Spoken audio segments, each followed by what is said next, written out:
Wicked Storytime presents The Adventure of the Golden Pince Nez, a Sherlock Holmes adventure by Sir Arthur Conan Doyle.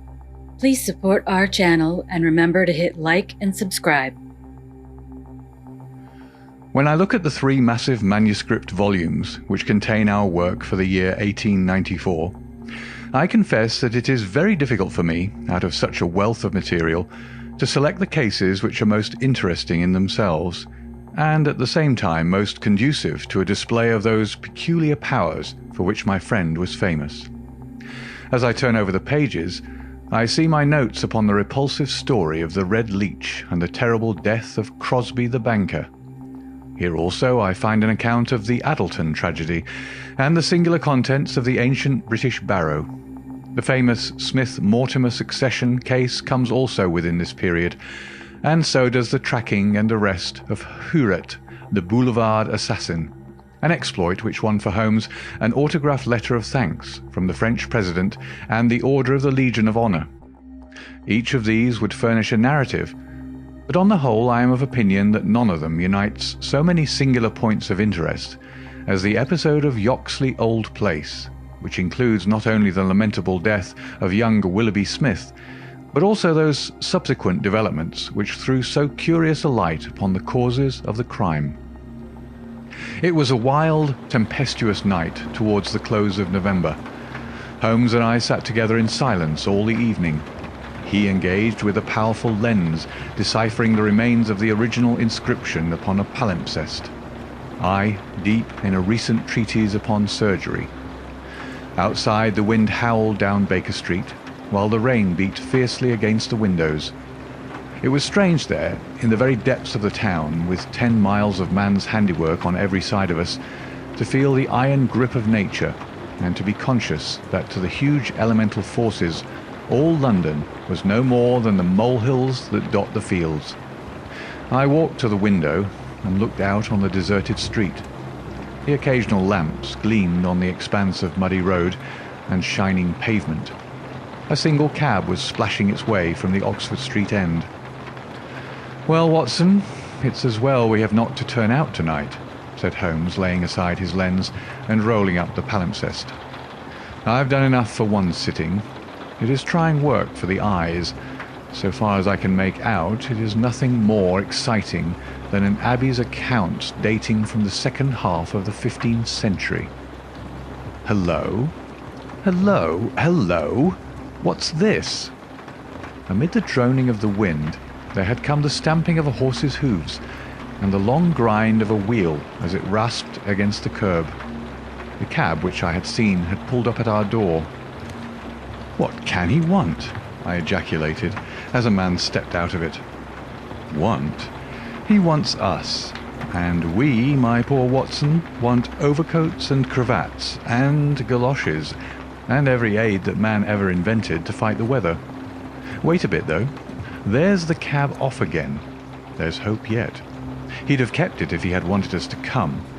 Run down, my dear fellow, and open the door, for all virtuous folk have been long in bed." When the light of the hall lamp fell upon our midnight visitor, I had no difficulty in recognizing him. It was young Stanley Hopkins, a promising detective in whose career Holmes had several times shown a very practical interest. "Is he in?" he asked eagerly. "Come up, my dear sir," said Holmes's voice from above. "I hope you have no designs upon such a night as this." The detective mounted the stairs, and our lamp gleamed upon his shining waterproof.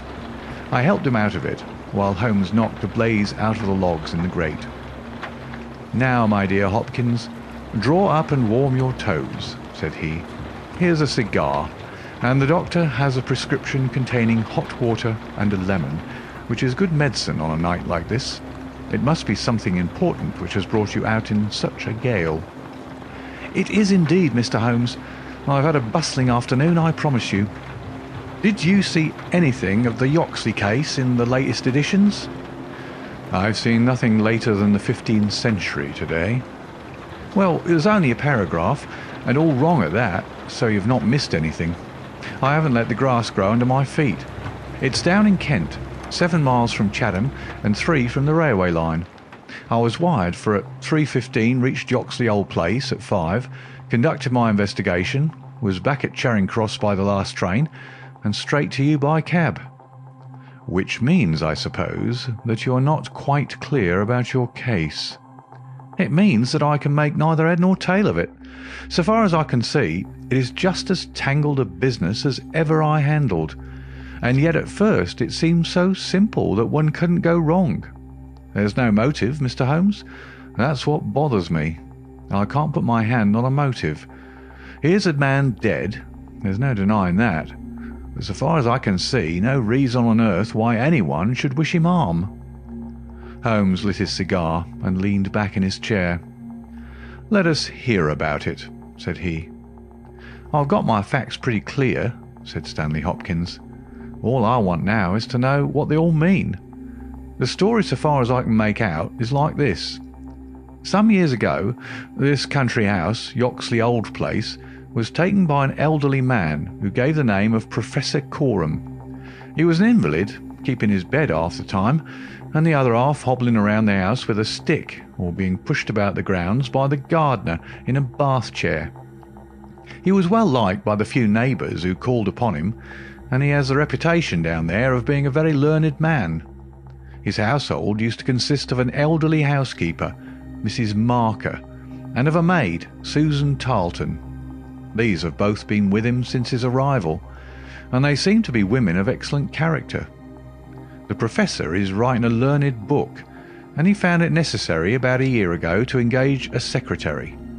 The first two that he tried were not successes, but the third, Mr. Willoughby Smith, a very young man straight from the university, seems to have been just what his employer wanted. His work consisted in writing all the morning to the professor's dictation, and he usually spent the evening in hunting up references and passages which bore upon the next day's work. This Willoughby Smith has nothing against him, either as a boy at Uppingham or as a young man at Cambridge. I've seen his testimonials, and from the first he was a decent, quiet, hard-working fellow with no weak spot in him at all. And yet this is the lad who's met his death this morning in the professor's study under circumstances which can point only to murder." The wind howled and screamed at the windows. Holmes and I drew closer to the fire, while the young inspector slowly and point by point developed his singular narrative. "If you were to search all England," said he, "I don't suppose you could find a household more self-contained or freer from outside influences. Whole weeks would pass, and not one of them go past the garden gate. The professor was buried in his work and existed for nothing else.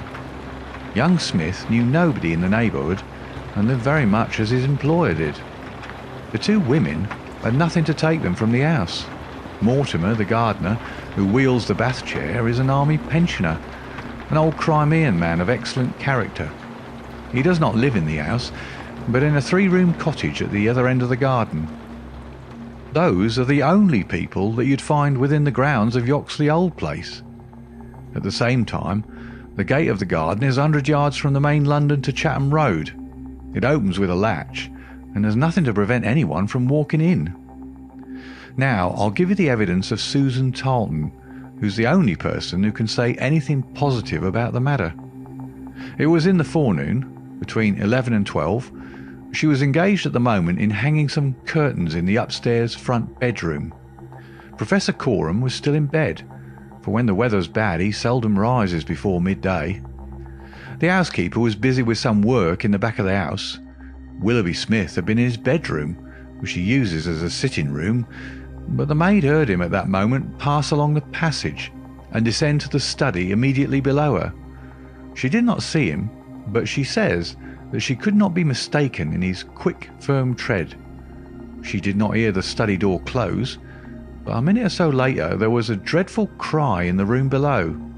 It was a wild, hoarse scream, so strange and unnatural that it might have come from either from a man or a woman.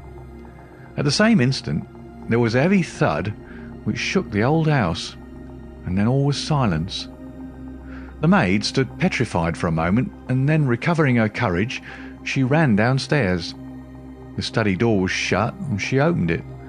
Inside Young Mr. Willoughby Smith was stretched upon the floor. At first she couldn't see no injury, but as she tried to raise him, she saw that blood was pouring from the underside of his neck. It was pierced by a very small but very deep wound which had divided the carotid artery. The instrument with which the injury had been inflicted lay upon the carpet beside him. It was one of those small sealing wax knives to be found on old-fashioned writing tables, with an ivory handle and a stiff blade. It was part of the fittings of the professor's own desk. At first, the maid thought that young Smith was already dead, but on pouring some water from the carafe over his forehead, he opened his eyes for an instant. "The Professor," he murmured. "It was she." The maid is prepared to swear that those were the exact words. He tried desperately to say something else, and he held his right hand up in the air. Then he fell back dead. In the meantime, the housekeeper had also arrived upon the scene, but she was just too late to catch the young man's dying words. Leaving Susan with the body, she hurried to the Professor's room. He was sitting up in bed, horribly agitated, for he'd heard enough to convince him that something terrible had occurred. Mrs. Marker is prepared to swear that the Professor was still in his night clothes, and indeed it was impossible for him to dress without the help of Mortimer, whose orders were to come at 12 o'clock. The Professor declares that he heard the distant cry, but that he knows nothing more. He can give no explanation of the young man's last words. The Professor, it was she, but imagines that they were the outcome of delirium.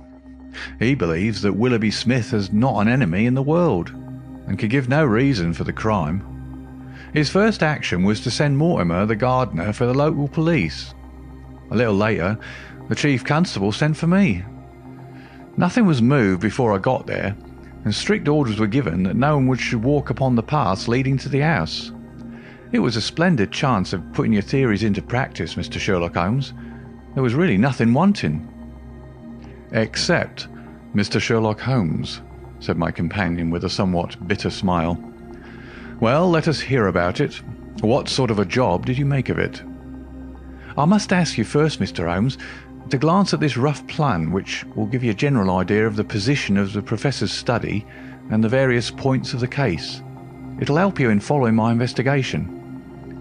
He unfolded the rough chart, which I here reproduce, and he laid it across Holmes's knee. I rose, and standing behind Holmes, studied it over his shoulder. It is very rough, of course, and it only deals with the points which seem to me to be essential. All the rest you'll see later for yourself. Now, first of all, presuming that the assassin entered the house, how did he or she come in? Undoubtedly by the garden path, and the back door from which there's direct access to the study. Any other way would have been exceedingly complicated. The escape must have also been made along that line, for of the two other exits from the room, one was blocked by Susan as she ran downstairs, and the other leads straight to the Professor's bedroom. I therefore directed my attention at once to the garden path, which was saturated with recent rain and would certainly show any footmarks. My examination showed me that I was dealing with a cautious and expert criminal. No footmarks were to be found on the path. There could be no question, however, that someone had passed along the grass border which lines the path, and they had done so in order to avoid leaving a track. I couldn't find anything in the nature of a distinct impression. The grass was trodden down, and someone had undoubtedly passed. It could only have been the murderer, since neither the gardener nor anyone else had been there that morning, and the rain had only begun during the night. "One moment," said Holmes. "Where does this path lead to?" "To the road." "How long is it?" 100 yards or so." "At the point where the path passes through the gate, you could surely pick up the tracks." "Unfortunately, the path was tiled at that point." "Well, on the road itself?" "No, it was all trodden into mire." "Well then, these tracks upon the grass, were they coming or going?" "It was impossible to say. There was never any outline." "A large foot or a small?" "You could not distinguish." Holmes gave an ejaculation of impatience.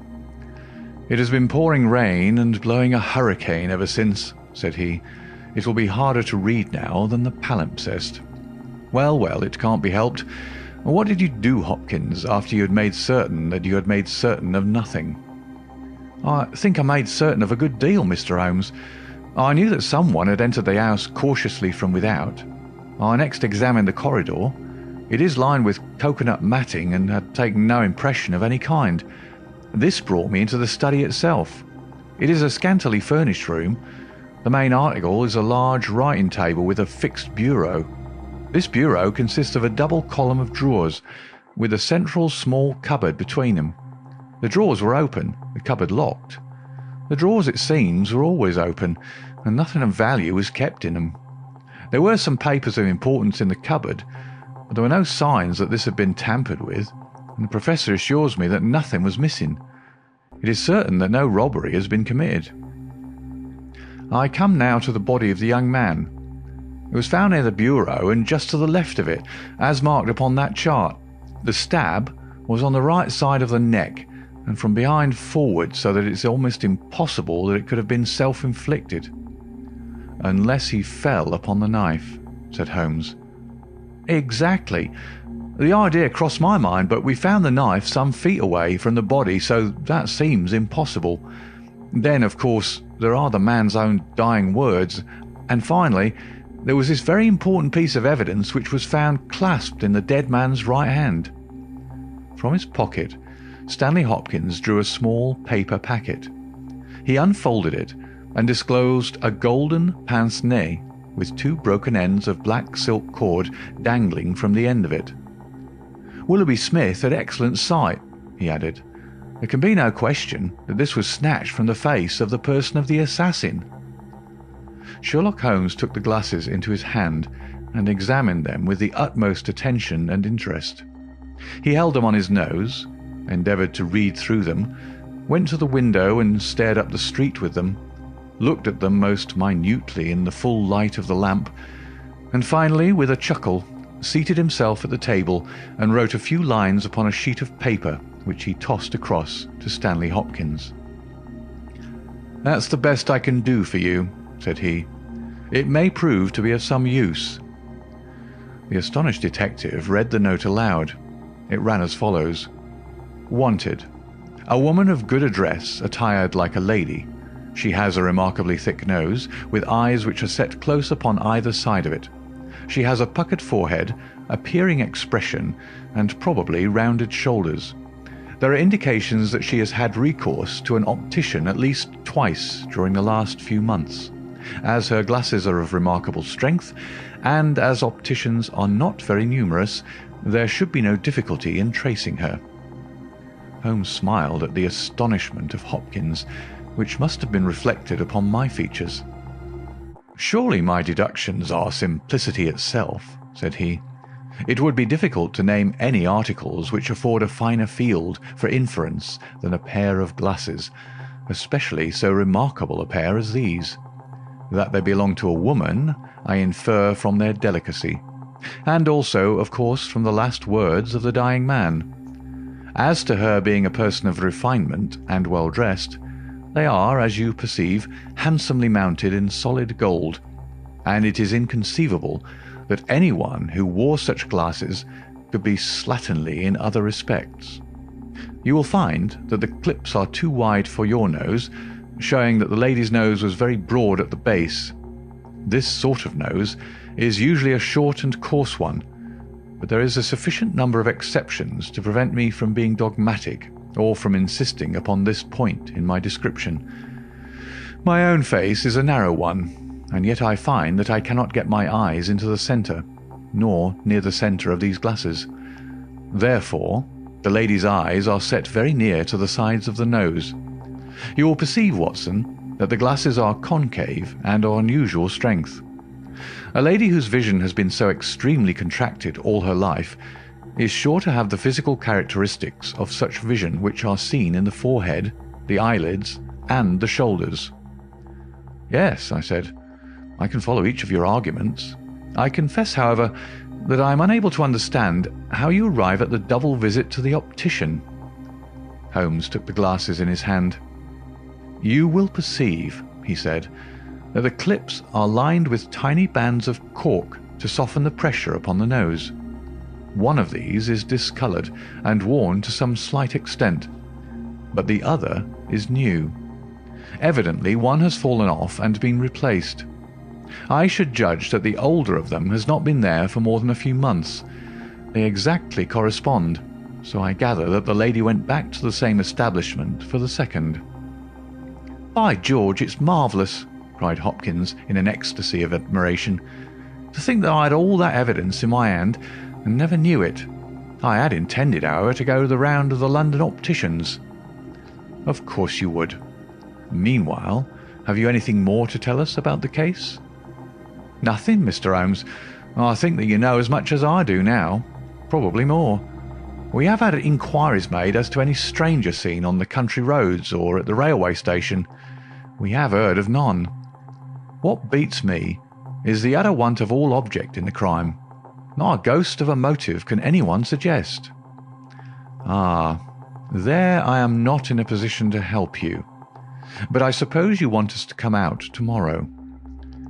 "If it's not asking too much, Mr. Holmes. There's a train from Charing Cross to Chatham at 6 in the morning, and we should be at Yoxley Old Place between 8 and 9. "Then we shall take it. Your case has certainly some features of great interest, and I shall be delighted to look into it. Well, it's nearly 1, and we had best get a few hours' sleep. I dare say you can manage all right on the sofa in front of the fire. I'll light my spirit lamp and give you a cup of coffee before we start." The gale had blown itself out next day, but it was a bitter morning when we started upon our journey. We saw the cold winter sun rise over the dreary marshes of the Thames and the long sullen reaches of the river, which I shall ever associate with our pursuit of the Andaman Islander in the earlier days of our career. After a long and weary journey, we alighted at a small station some miles from Chatham. While a horse was being put into a trap at the local inn, we snatched a hurried breakfast, and so we were all ready for the business when we at last arrived at Yoxley Old Place. A constable met us at the garden gate. "Well, Wilson, any news?" "No, sir, nothing." "No reports of any stranger seen?" "No, sir. Down at the station they're certain that no stranger either came or went yesterday." "Have you had any inquiries made at inns and lodgings?" "Yes, sir. There is no one that we cannot account for." "Well, it's only a reasonable walk to Chatham. Anyone might stay there or take a train without being observed. This is the garden path of which I spoke, Mr. Holmes.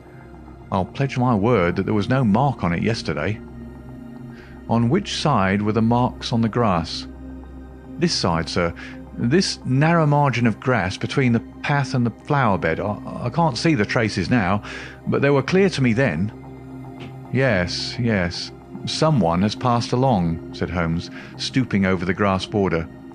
"Our lady must have picked her steps carefully, must she not, since on the one side she would leave a track on the path, and on the other an even clearer one on the soft bed." "Yes, sir. She must have been a cool hand." I saw an intent look pass over Holmes's face. "You say that she must have come back this way?" "Yes, sir. There is no other." "On this strip of grass?" "Certainly, Mr. Holmes." It was a very remarkable performance. Very remarkable. Well, I think we've exhausted the path. Let us go farther. This garden door is usually kept open, I suppose. Then this visitor had nothing to do but to walk in. The idea of murder was not in her mind, or she would have provided herself with some sort of weapon instead of having to pick this knife off the writing table. She advanced along this corridor, leaving no traces upon the coconut matting. Then she found herself in this study. How long was she there? We have no means of judging. "Not more than a few minutes, sir. I forgot to tell you that Mrs. Marker, the housekeeper, had been in there tidying not very long before. About a quarter of an hour, she says." "Well, that gives us a limit. Our lady enters this room, and what does she do? She goes over to the writing table. What for? Not for anything in the drawers. If there had been anything worth her taking, it would surely have been locked up. No, it was for something in that wooden bureau. Hello? What is that scratch upon the face of it? Just hold a match, Watson. Why did you not tell me of this, Hopkins? The mark which he was examining began upon the brasswork on the right-hand side of the keyhole and extended for about 4 inches, where it had scratched the varnish from the surface.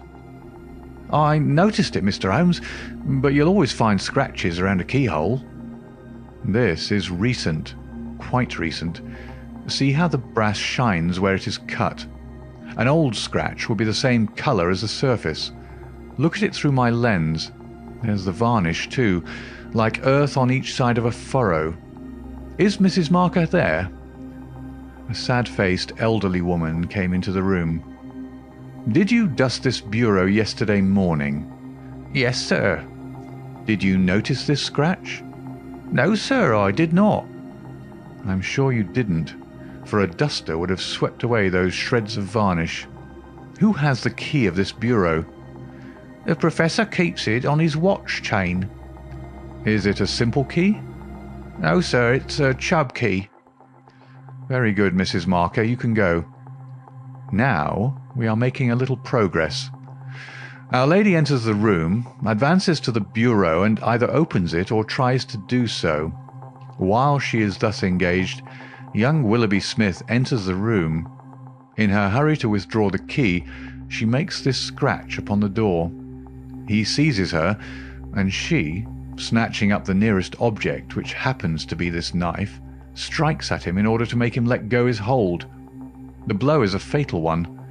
He falls, and she escapes, either with or without the object for which she has come. Is Susan the maid there? Could anyone have got away through that door after the time that you heard the cry, Susan? No, sir, it is impossible. Before I get down the stair, I'd have seen anyone in the passage. Besides, the door never opened, or I would have heard it. That settles this exit. Then no doubt the lady went out the way she came. I understand that this other passage leads only to the Professor's room. There is no exit that way. No, sir. We shall go down it and make the acquaintance of the Professor. Hello, Hopkins. This is very important indeed. The Professor's corridor is also lined with coconut matting. Well, sir, what of that? Don't you see any bearing upon the case? Well, I don't insist upon it. No doubt I am wrong, and yet it seems to me to be suggestive. Come with me and introduce me. We passed down the passage, which was of the same length as that which led to the garden. At the end was a short flight of steps ending in a door. Our guide knocked and then ushered us in to the Professor's bedroom. It was a very large chamber, lined with innumerable volumes, which had overflowed from the shelves and lay in piles in the corners, or were stacked all round at the base of the cases. The bed was in the centre of the room, and in it, propped up with pillows, was the owner of the house. I have seldom seen a more remarkable-looking person. It was a gaunt, aquiline face which was turned towards us, with piercing dark eyes which lurked in deep hollows under overhung and tufted brows. His hair and beard were white, save that the latter was curiously stained with yellow around his mouth. A cigarette glowed amid the tangle of white hair, and the air of the room was fetid with stale tobacco smoke. As he held out his hand to Holmes, I perceived that it was also stained with yellow nicotine. "A smoker, Mr. Holmes?" said he, speaking in well-chosen English with a curious little mincing accent. "Pray take a cigarette, and you, sir? I can recommend them, for I have them especially prepared by Ionides of Alexandria. He sends me 1,000 at a time, and I grieve to say that I have to arrange for a fresh supply every fortnight. Bad, sir, very bad, but an old man has few pleasures. Tobacco and my work, that is all that is left to me." Holmes had lit a cigarette and was shooting little darting glances all over the room. "Tobacco and my work, but now only tobacco," the old man exclaimed. "Alas, what a fatal interruption! Who could have foreseen such a terrible catastrophe? So estimable a young man. I assure you that after a few months' training, he was an admirable assistant. What do you think of the matter, Mr. Holmes?" "I have not yet made up my mind." "I shall indeed be indebted to you if you can throw a light where all is so dark to us. To a poor bookworm and invalid like myself, such a blow is paralyzing. I seem to have lost the faculty of thought. But you are a man of action. You are a man of affairs. It is part of the everyday routine of your life. You can preserve your balance in every emergency. We are fortunate indeed in having you at our side." Holmes was pacing up and down one side of the room whilst the old professor was talking. I observed that he was smoking with extraordinary rapidity. It was evident that he shared our host's liking for the fresh Alexandrian cigarettes. "Yes, sir, it is a crushing blow," said the old man. "That is my magnum opus, the pile of papers on the side table yonder. It is my analysis of the documents found in the Coptic monasteries of Syria and Egypt, a work which will cut deep at the very foundation of revealed religion. With my enfeebled health, I do not know whether I shall ever be able to complete it, now that my assistant has been taken from me. Dear me, Mr. Holmes. Why, you are even a quicker smoker than I am myself." Holmes smiled. "I am a connoisseur," said he, taking another cigarette from the box, his fourth, and lighting it from the stub of that which he had finished. "I will not trouble you with any lengthy cross-examination, Professor Corum, since I gather that you were in bed at the time of the crime and could know nothing about it. I would only ask this: what do you imagine that this poor fellow meant by his last words? The Professor? It was she." The Professor shook his head. "Susan is a country girl," said he, "and you know the incredible stupidity of that class. I fancy that the poor fellow murmured some incoherent, delirious words, and that she twisted them into this meaningless message." "I see. You have no explanation yourself of the tragedy?"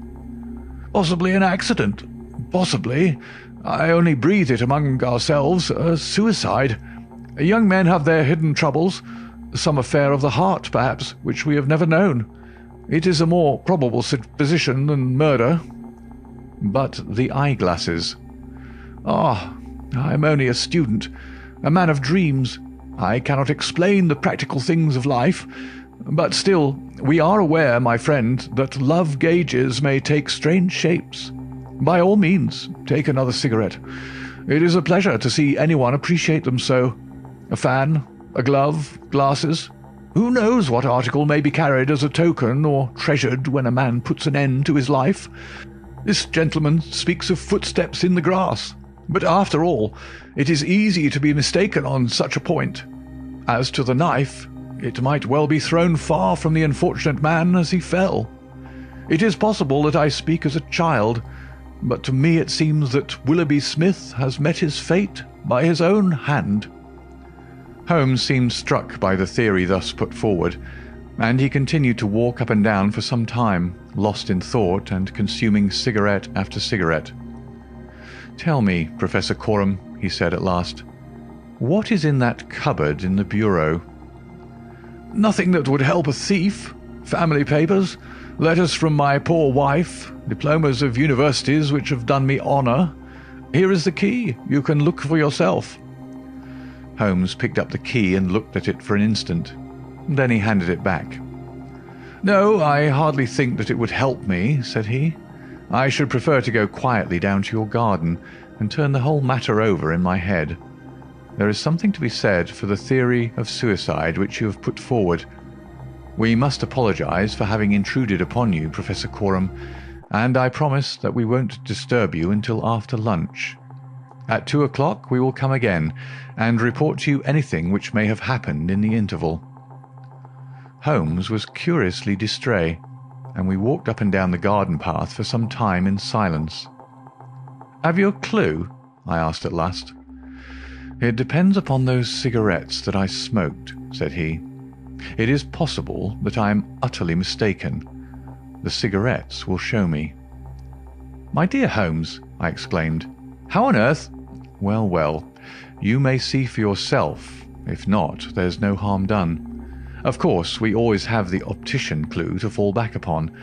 but I take a shortcut when I can get it. Ah, here is the good Mrs. Marker. Let us enjoy 5 minutes of instructive conversation with her. I may have remarked before that Holmes had, when he liked, a peculiarly ingratiating way with women, and that he very readily established terms of confidence with them. In half the time which he had named, he had captured the housekeeper's goodwill, and was chatting with her as if he had known her for years. "Yes, Mr. Holmes, it is as you say, sir. He does smoke something terrible, all day and sometimes all night, sir. I've seen that room of a morning. Well, sir, you'd have thought it was a London fog. Poor young Mr. Smith. He was a smoker also, but not as bad as the Professor. His health, well, I don't know that it's better nor worse for the smoking." "Ah," said Holmes, "but it kills the appetite." "Well, I don't know about that, sir." "I suppose the Professor eats hardly anything." "Well, he is variable. I'll say that for him." "I'll wager he took no breakfast this morning, and won't face his lunch after all the cigarettes I saw him consume." "Well, you're out there, sir, as it happens, for he ate a remarkable big breakfast this morning. I don't know when I've known him to make a better one, and he's ordered a good dish of cutlets for the lunch. I'm surprised myself, for since I came into that room yesterday and saw young Mr. Smith lying there on the floor, I couldn't bear to look at food. Well, it takes all sorts to make a world, and the Professor hasn't let it take his appetite away." We loitered the morning away in the garden. Stanley Hopkins had gone down to the village to look into some rumours of a strange woman who had been seen by some children on the Chatham Road the previous morning. As to my friend, all his usual energy seemed to have deserted him. I had never known him handle a case in such a half-hearted fashion. Even the news brought back by Hopkins that he had found the children, and that they had undoubtedly seen a woman exactly corresponding with Holmes's description, and wearing either spectacles or eyeglasses, failed to rouse any sign of keen interest. He was more attentive when Susan, who waited upon us at lunch, volunteered the information that she believed Mr. Smith had been out for a walk yesterday morning, and that he had only returned half an hour before the tragedy occurred. I could not myself see the bearing of this incident, but I clearly perceived that Holmes was weaving it into the general scheme which he had formed in his brain. Suddenly he sprang from his chair and glanced at his watch. 2 o'clock, gentlemen," said he. "We must go up and have it out with our friend the Professor." The old man had just finished his lunch, and certainly his empty dish bore evidence to the good appetite with which his housekeeper had credited him. He was, indeed, a weird figure as he turned his white mane and his glowing eyes towards us. The eternal cigarette smouldered in his mouth. He had been dressed and was seated in an armchair by the fire. "Well, Mr. Holmes, have you solved this mystery yet?" He shoved a large tin of cigarettes which stood on a table beside him towards my companion. Holmes stretched out his hand at the same moment, and between them they tipped the box over the edge. For a minute or two we were all on our knees retrieving stray cigarettes from impossible places. When we rose again, I observed Holmes's eyes were shining and his cheeks tinged with colour. Only at a crisis have I seen those battle signals flying. "Yes," said he, "I have solved it." Stanley Hopkins and I stared in amazement. Something like a sneer quivered over the gaunt features of the old Professor. "Indeed? In the garden?" "No, here." "Here? When?" "This instant." "You are surely joking, Mr. Sherlock Holmes. You compel me to tell you that this is too serious a matter to be treated in such a fashion." "I have forged and tested every link of my chain, Professor Corum, and I am sure that it is sound. What your motives are, or what exact part you play in this strange business, I am not yet able to say. In a few minutes I shall probably hear it from your own lips. Meanwhile, I will reconstruct what is past for your benefit, so that you may know the information which I still require. A lady yesterday entered your study. She came with the intention of possessing herself of certain documents which were in your bureau. She had a key of her own. I have had an opportunity of examining yours, and I do not find that slight discoloration which the scratch made upon the varnish would have produced.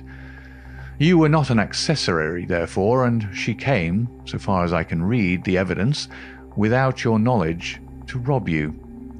The Professor blew a cloud from his lips. "This is most interesting and instructive," said he. "Have you no more to add? Surely, having traced this lady so far, you can also say what has become of her." "I will endeavour to do so. In the first place, she was seized by your secretary and stabbed him in order to escape. This catastrophe I am inclined to regard as an unhappy accident, for I am convinced that the lady had no intention of inflicting so grievous an injury. An assassin does not come unarmed. Horrified by what she had done, she rushed wildly away from the scene of the tragedy. Unfortunately for her, she had lost her glasses in the scuffle, and as she was extremely short-sighted, she was really helpless without them. She ran down a corridor which she imagined to be that by which she had come. Both were lined with coconut matting, and it was only when it was too late that she understood that she had taken the wrong passage, and that her retreat was cut off behind her. What was she to do? She could not go back. She could not remain where she was. She must go on. She went on.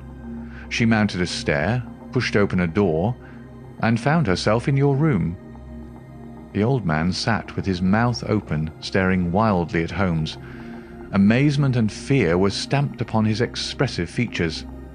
Now, with an effort, he shrugged his shoulders and burst into insincere laughter. "All very fine, Mr. Holmes," said he, "but there is one little flaw in your splendid theory. I was myself in my room, and I never left it during the day." "I am aware of that, Professor Corum." "And you mean to say that I could be upon that bed, and not be aware that a woman had entered my room?" "I never said so. You were aware of it. You spoke with her. You recognized her. You aided her to escape." Again the Professor burst into high-keyed laughter. He had risen to his feet, and his eyes glowed like embers. "You are mad!" he cried. "You are talking insanely. I helped her to escape? Where is she now?" "She is there," said Holmes, and he pointed to a high bookcase in the corner of the room. I saw the old man throw up his arms. A terrible convulsion passed over his grim face, and he fell back in his chair. At the same instant, the bookcase at which Holmes pointed swung round upon a hinge, and a woman rushed out into the room. "You are right," she cried in a strange foreign voice. "You are right. I am here." She was brown, with the dust and draped with the cobwebs which had come from the walls of her hiding-place. Her face, too, was streaked with grime, and at the best she could never have been handsome, for she had the exact physical characteristics which Holmes had divined, with, in addition, a long and obstinate chin. What with her natural blindness, and what with the change from dark to light, she stood as one dazed, blinking about her to see where and who we were. And yet, in spite of all these disadvantages, there was a certain nobility in the woman's bearing, a gallantry in the defiant chin and in the upraised head, which compelled something of respect and admiration. Stanley Hopkins had laid his hand upon her arm and claimed her as his prisoner, but she waved him aside gently, and yet with an overmastering dignity which compelled obedience, the old man lay back in his chair with a twitching face and stared at her with brooding eyes. "Yes, sir, I am your prisoner," she said. "From where I stood, I could hear everything, and I know that you have learned the truth. I confess it all. It was I who killed the young man. But you are right. You say it was an accident. I did not even know that it was a knife which I held in my hand, for in my despair I snatched anything from the table and struck at him to make him let me go. It is the truth that I tell." "Madam," said Holmes, "I am sure that it is the truth. I fear that you are far from well." She had turned a dreadful colour, the more ghastly under the dark dust streaks upon her face. She seated herself on the side of the bed, then she resumed. I have only a little time here," she said, "but I would have you know the whole truth. I am this man's wife. He is not an Englishman. He is a Russian. His name I will not tell." For the first time the old man stirred. "God bless you, Anna," he cried. "God bless you." She cast a look at the deepest disdain in his direction. "Why should you cling so hard to that wretched life of yours, Sergius?" said she. "It has done harm to many and good to none, not even to yourself. However, it is not for me to cause the frail thread to be snapped before God's time. I have enough already upon my soul since I crossed the threshold of this cursed house. But I must speak, or I shall be too late. I have said, gentlemen, that I am this man's wife. He was 50 and I a foolish girl of 20 when we are married. It was in a city of Russia, a university. I will not name the place." "God bless you, Anna," murmured the old man again. "We were reformers, revolutionists, nihilists. You understand? He and I and many more. Then there came a time of trouble. A police officer was killed. Many were arrested. Evidence was wanted, and in order to save his own life and to earn a great reward, my husband betrayed his own wife and his companions. Yes, we were all arrested upon his confession. Some of us found our way to the gallows, and some to Siberia. I was among these last, but my term was not for life. My husband came to England with his ill-gotten gains and has lived in quiet ever since, knowing well that if the Brotherhood knew where he was, not a week would pass before justice would be done." The old man reached out a trembling hand and helped himself to a cigarette. "I am in your hands, Anna," said he. "You were always good to me." "I have not yet told you the height of his villainy," said she. "Among our comrades of the order, there was one who was the friend of my heart. He was noble, unselfish, loving, all that my husband was not. He hated violence. We were all guilty, if that is guilt, but he was not. He wrote forever, dissuading us from such a course. These letters would have saved him. So would my diary, in which from today I had entered both my feelings towards him and the view which each of us had taken. My husband found and kept both diary and letters. He hid them, and he tried hard to swear away the young man's life. In this he failed. But Alexis was sent a convict to Siberia, where now, at this moment, he works in a salt mine. Think of that, you villain! You villain! Now, at this very moment, Alexis, a man whose name you are not worthy to speak, works and lives like a slave. And yet I have your life in my hands, and I let you go." "You were always a noble woman, Anna," said the old man, puffing at his cigarette. She had risen, but she fell back again with a little cry of pain. "I must finish," she said. "When my term was over, I set myself to get the diary and letters which, if sent to the Russian government, would procure my friend's release. I knew that my husband had come to England. After months of searching, I discovered where he was. I knew that he still had the diary, for when I was in Siberia I had a letter from him once, reproaching me and quoting some passages from his pages. Yet I was sure that, with his revengeful nature, he would never give it to me of his own free will. I must get it for myself. With this object, I engaged an agent from a private detective firm, who entered my husband's house as a secretary. It was your second secretary, Sergius, the one who left you so hurriedly. He found that papers were kept in the cupboard, and he got an impression of the key. He would not go farther.